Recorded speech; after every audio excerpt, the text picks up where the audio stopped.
What is the one thing that you think of when you hear the word Nashville?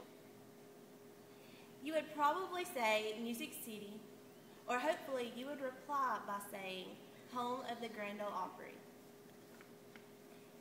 The Opry has had an interesting history of how it dates all the way back of originally being a radio station on one of the floors in an insurance agency building. It now still has a radio station, but also its own home in Nashville, Tennessee.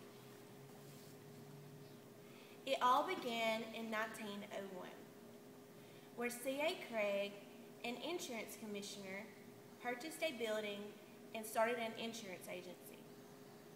Soon after, Edwin Craig, his son, had an idea of starting a radio station on one of the floors for better advertisement. It was agreed upon, and the radio's first appearance was in October of 1925. During one of the Saturday night shows, a man named George Hay made a famous statement. For the past hour, we have been listening to music taken largely from the Grand Opera, but from now on, we will present the Grand Ole Opry.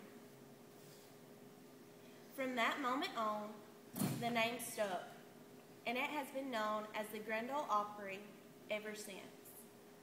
For many years, the show became very popular through masses of audiences. Soon the decision was made to move it to a different venue. It was moved to several locations until it finally settled at the Ryman Auditorium in 1943. The Ryman was once known as the famous Union Tabernacle in Nashville. The insurance agency purchased the Ryman and changed its name to the Grand Ole Opry House in 1963. After a few decades, the Opry was moved to a home of its own in downtown Nashville in 1969. More plans were drawn and arranged for a hotel and theme park. Finally, in 1982, an Oklahoma businessman and good friend of Minnie Pearl named Ed Gaylord bought the properties for $225 million. He was the man that continued the operations of the Grand Ole Opry.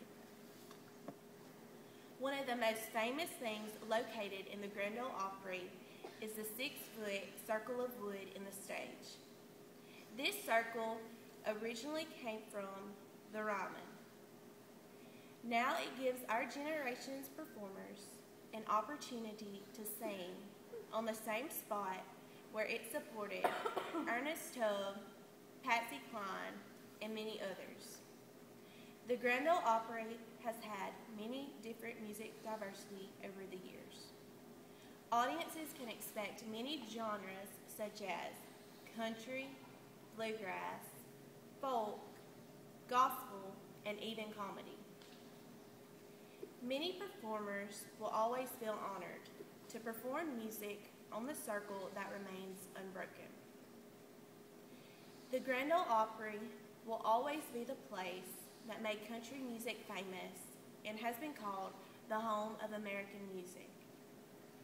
The Opry strives to keep many visitors attending shows and listening to the famous long-running radio station known as WSM-AM.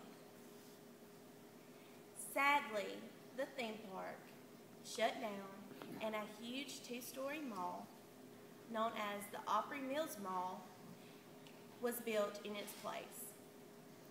Over the past year, plans have been drawn up by the country singer Dolly Parton to build a new water theme park. So in a few years, after you have enjoyed a show at the Grand Ole Opry, you have the opportunity to visit those 2 attractions for more fun.